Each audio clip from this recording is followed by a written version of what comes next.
Okay, this is gonna be a speed run. I'm gonna pause the music for a while. Okay, so let's get this over with. Let's start with watching this video that Cunard apparently sent me. Okay, so let's start with how this video goes.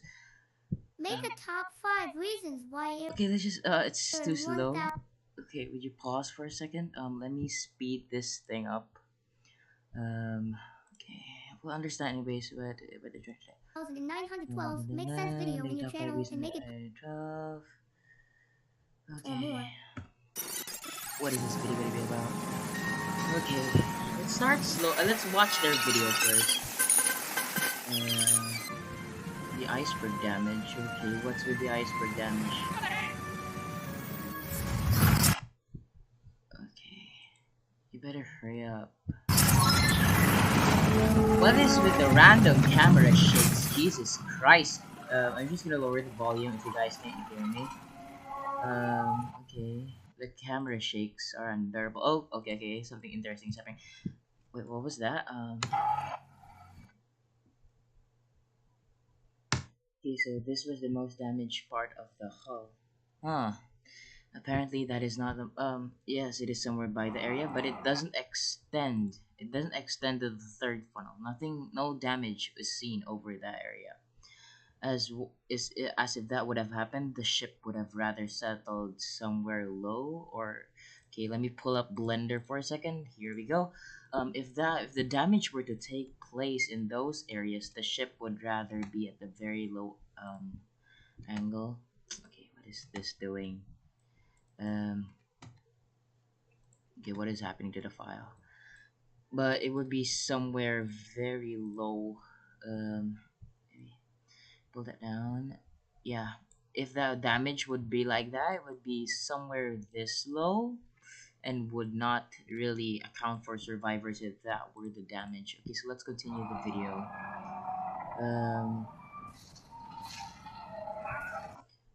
Wait, what was that? Okay, I'm gonna slow down the video now since I can barely understand what the video is trying to say. The middle is too, how was that counted as a sentence? That's a phrase. Okay.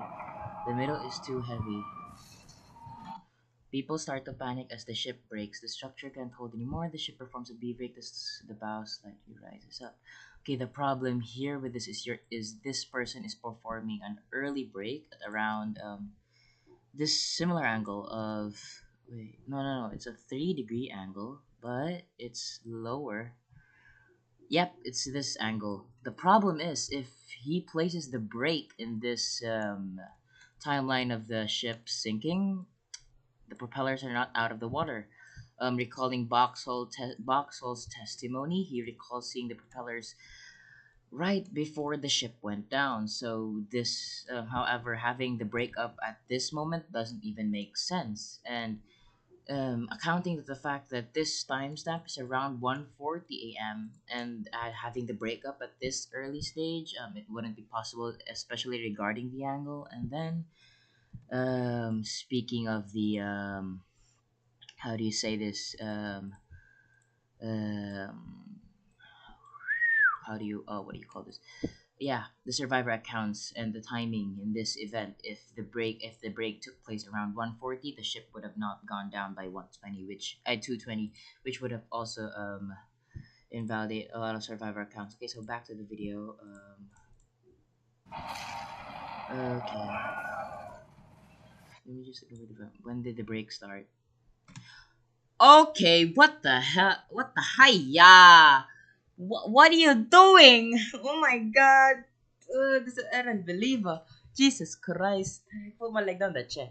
Okay, so he's coding here, Aaron 1912, which we all know that this person is completely with all of the allegations that he has with the twisting of the survivor account and so on. Okay, so let me try to debunk this statement of Aaron. Good report that the survivors in the lifeboats. Okay, which we all know that this. Oh Jesus. Okay. Amid shifts in the weight of the engines and the stress put on the.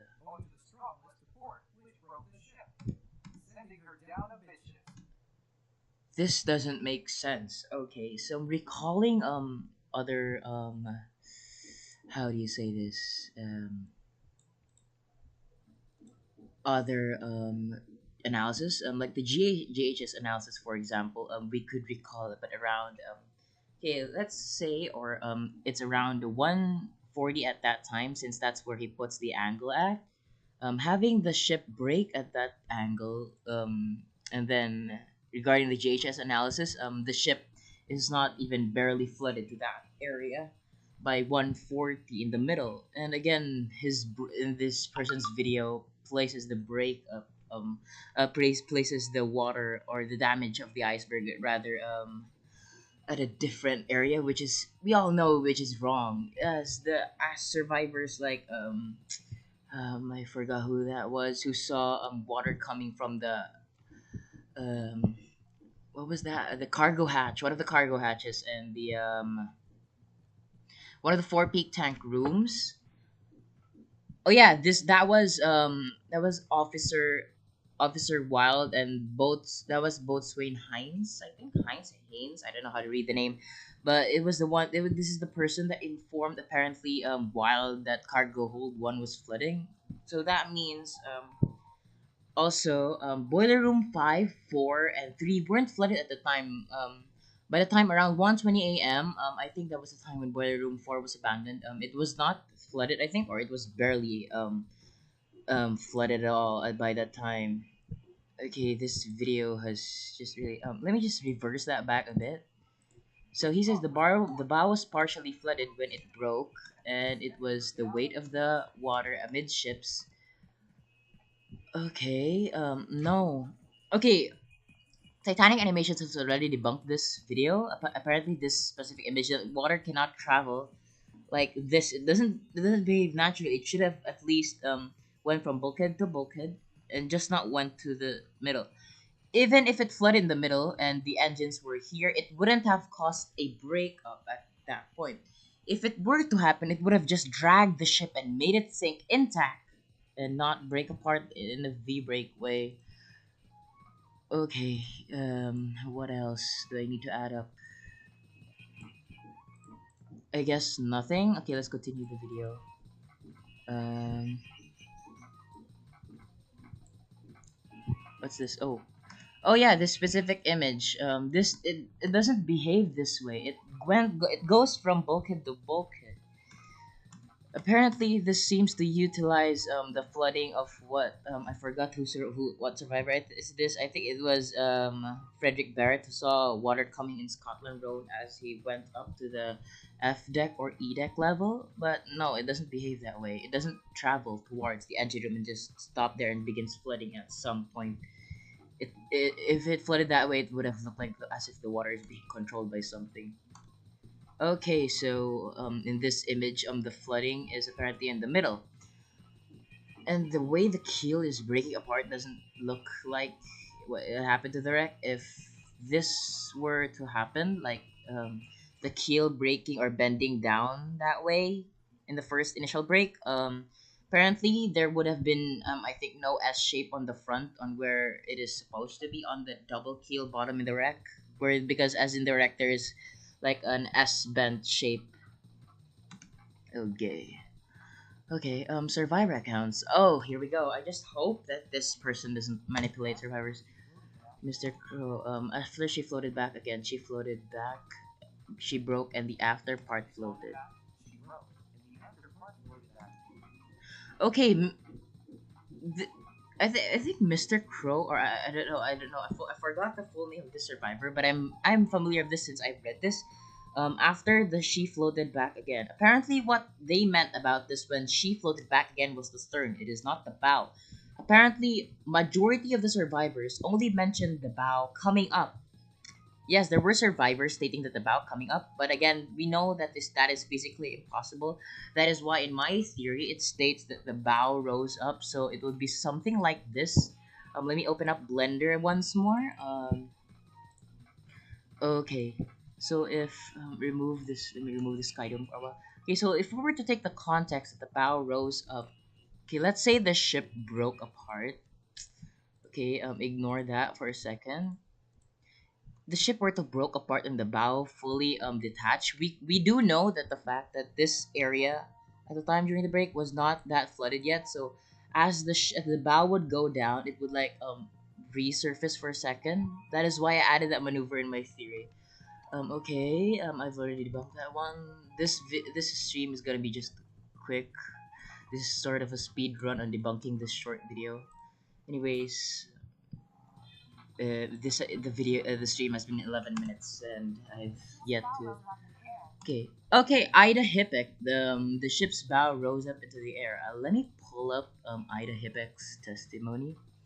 I have her testimony. Okay. Okay, so while the site is loading on Ida Hippick's testimony, the ship's bow rose up in the air. Again, once more, we do know that this is physically impossible. Reading the GHS analysis and other sinking analysis, it concludes that the sinking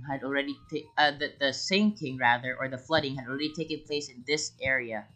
With this area totally flooded in those during that time, it would be impossible for the bow to rise up.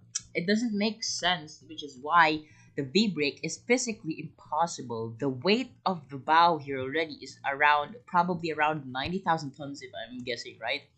The stern is already at 14,000, and if the bow detaches at that point, it would have just sank down. It wouldn't have like magically rose up. It's not like, hey, a wizard was there or something. I don't know. But anyways,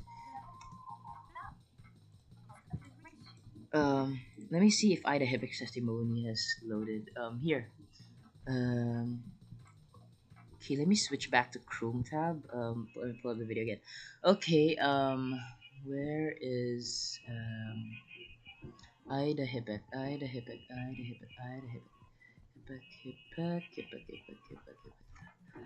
Hibbick. Here. Okay, so this is Ida Hippick's full testimony. The Titanic had keeled one side and was slowly sinking.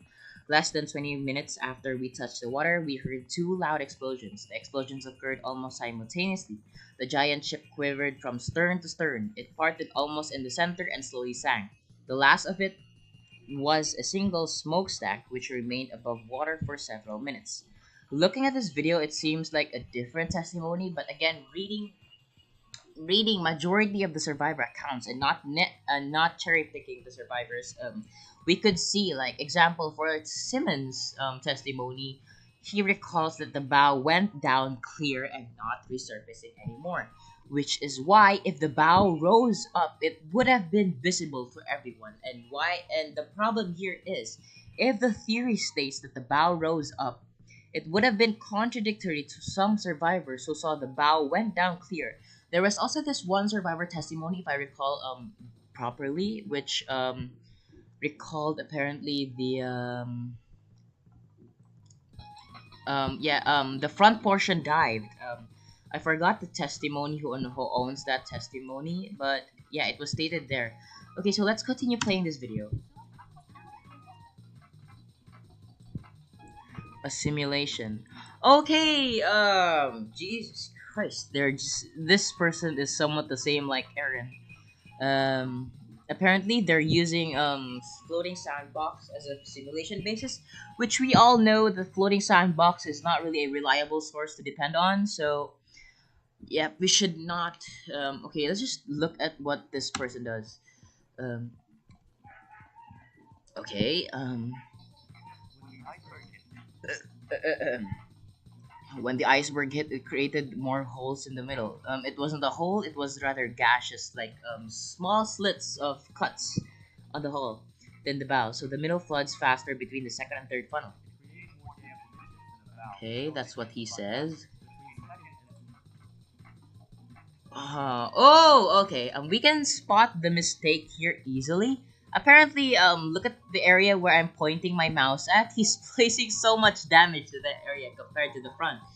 The fact that he is forcing the flooding to be more apparent on the middle than the front. Okay, speaking now, aside from forensically speaking, apparently, so to conclude this, he placed the Titanic at an even keel with no list yet. So this takes us back at 12 a.m. So playing the clip. So he states that there was more damage towards the middle, which we know again is not supporting the survivors who saw flooding taking place later at the time by around 1 a.m. The flooding here has just begun, so this concludes as that this time is around 12 a.m. Okay, so the problem here is that the flooding has already taken place in boiler rooms 3, 4, and 2. Apparently, boiler room 2 was abandoned by around 2 a.m. 2 a.m. was the time where the final plunge was about to begin, and the forecastle was about to go underwater. The problem here is he places all the boilers underwater. Aside from that, it would have also killed the power at this point if the water were to reach at this area already. As we can see here, the four peak tanks haven't flooded yet, so which we know is impossible, as we do all know again, as both Swain Hines or Haynes reported to Officer Wild that the four peak tanks and cargo holds have already flooded by that point. So this person, in short, is just trying to be like Area 1912, manipulating survivor counts and using random stuff to base it as physics, despite it not having even any physical support at all. And again, just looking at how he made this iceberg damages on the ship is just forcing it the way he wants the ship to sink, which is why this is one of the how do you say this? This is one of the disadvantages of the game, basically, or the application when you're basing for physics, is that you can make the ship behave that way. Again, if this were to take place around 2:17 a.m., the breakup, or at 1:40 a.m., it still doesn't line up to a lot of survivor accounts, like how the first funnel fell, like how the second funnel fell, as the ship was like down by the head. This also violates Lighteller's testimony, apparently, as Lightheller at the time, at around 2:15 a.m., he was swimming by the bridge and he could already see water touching the crow's nest by that time, which would make the ship be at an angle of 10 degrees. Also accounting for Boxall's testimony again, that would be around the propellers being out of the water. It would be around at this point. Let me pull up Blender again. God, I've prepared this debunking thing for just 10 minutes, and look how much I've debunked this person already. Well, okay, so at this point, Boxhall would have rounded the stern, seen the propellers out of the water. At this point, Lightoller would have been washed away from the Titanic after returning to an even keel, went around the stern to go to collapsible B, which would be around this area over here. This is the crow's nest, which is almost about to be submerged. So if I were to be Lightoller, he would have been swimming at this area. He would have seen the crow's nest by this area, and the bridge would be here. And then accounting for Boxall at the same time, which Boxall and Lightoller testimony matches for the sake of fixing the ship in an angle with the trim. Yeah, it would have been high out of the water. And then having a V break at this point as well is physically impossible. Okay, so back to the Chrome tab. Okay. Again, he is forcing the ship to behave this way. And then, um, going back, he then forces flooding on the front of the ship. That is basically, he is just forcing the flooding on the ship. Okay. Okay, so he here says Jack Thayer and a few reported seeing a bright fan of sparks and a cloud of ash sent upwards as the second funnel collapsed.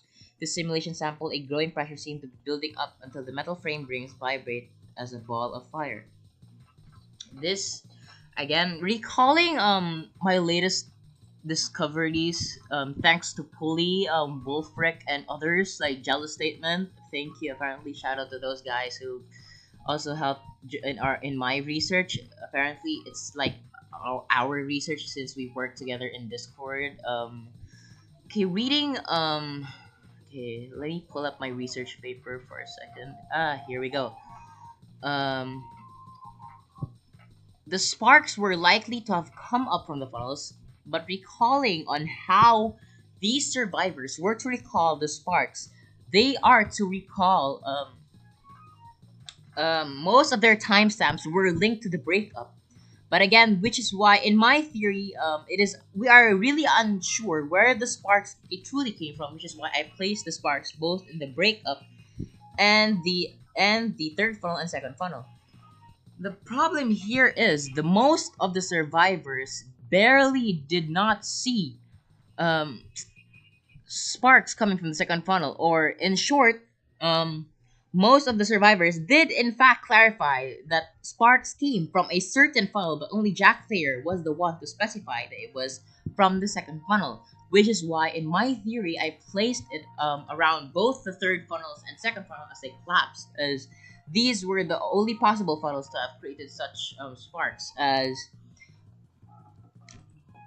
judging by their uptakes and how the uptakes have behaved. Like the second funnel uptakes buckled, the third funnel uptakes have barely being recognizable, as the only way sparks can form is that it is impossible that a growing pressure would have grown. As that I'm questioning on the fact that how would this growing pressure be building up until the metal frame breaks and vibrate and create a ball of fire, because apparently there is barely any evidence that pressure was building up below the second funnel.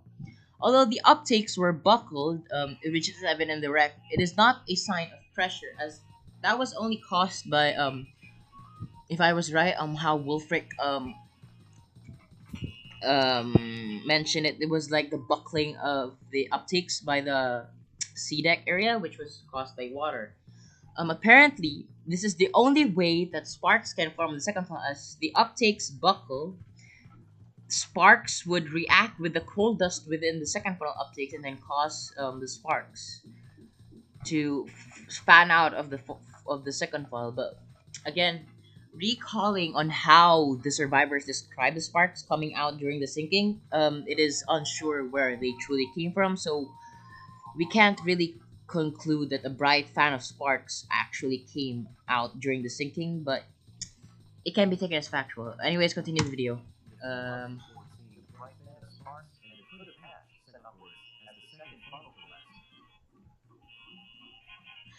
Also, recalling a survivor, there was actually a survivor saying that a suit came from the funnel. It could have either been from the first, second, or third. Okay, let's continue the video. Funny, he has this funnels with the same theory as Wolfric and Dr. Wackies, with the second funnel falling first. Although it does seem possible, but I just can't get the idea of it at the moment. Um,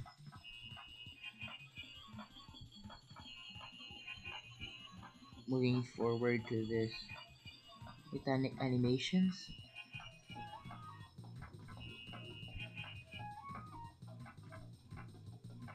Okay, was that it? Okay, so that was it, I guess. I'm not gonna end the video at the moment, so okay, so overall, let me just spot again the one of the flaws in how he tries to point out that V-break is possible. He's using a sinking simulation game, which we all know is impossible. Who's this? Hello. Somebody's saying hello in chat. Hello, everyone. By the way, I'm sorry to have not greeted everybody. I'm in a rush and trying to debunk this, as I'm going to work on another animation at the moment. Again, he is trying to place the iceberg damage in the most inappropriate places, as these are not the iceberg damage, as the iceberg damage were to take place by this four-peak tank here, cargo holds here, another there, and here. So let me just open up Blender. And draw annotations. Okay, so let me draw. Okay. So the iceberg damages were here. Were here, here, here, here, here, and then here. It extends up to boiler room 1, and then No, not boiler 1, boiler room 6, and then the cargo holds here and the 4 peak tanks. This is how the iceberg damage actually looks like. Unlike his, that looks apparently let me pull up Chrome again. Apparently, my PC is not cooperating. It won't let me open OBS. Okay, here. Seeing that how different these two are, he's just trying to force the Titanic to behave that way, which we all know is impossible. Again, going back to his video for the last time.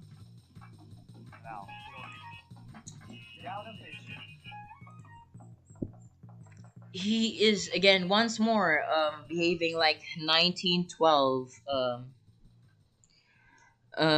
So this person is behaving like Aaron 1912. He's twisting survivor accounts, taking accounts out of context, like this one. Like on Ida Hipix, the ship's bow rose up into the air despite the sentence is lacking. We all know that this is spliced. I'm later on I'm about to ask Wolfric on where this statement actually came from, because I want to see the full context on this, because it would be easily to debunk this person. The bows of the great ship shot upwards. Again, once more recalling on how the bow shot upwards, we could open a different file here on Blender. 2D, that's for theories. Blender. Okay.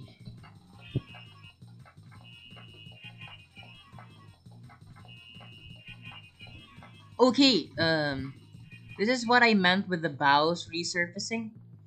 I don't know if you guys can see this. Oh yeah, there we go.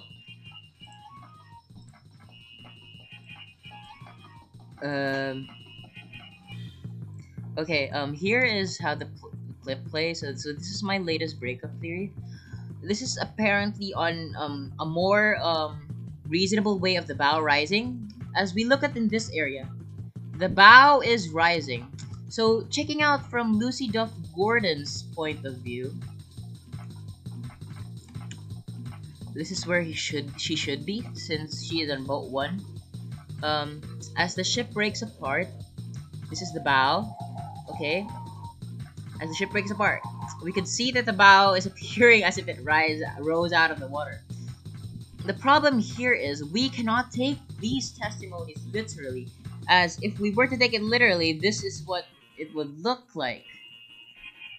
It just looks impossible to see the ship behave this way, with the bow rising up, and then having the ship break also at a low angle is physically impossible, as we recall survivors like Olaus Abelseth and a lot of others sliding at the ship as it reaches the point of breaking.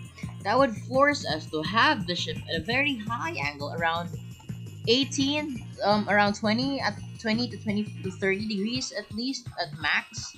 At that point, people will start slipping. If we were to take that in context with the V break, okay, let me reverse this back up. The ship doesn't behave naturally. If the ship were to break at this point and then the bow rising up, it doesn't make sense. Like, look at how ridiculous this idea is of the bow rising up at this angle or state of the ship sinking. Okay. Lastly, before I end this stream, let us review this video of his.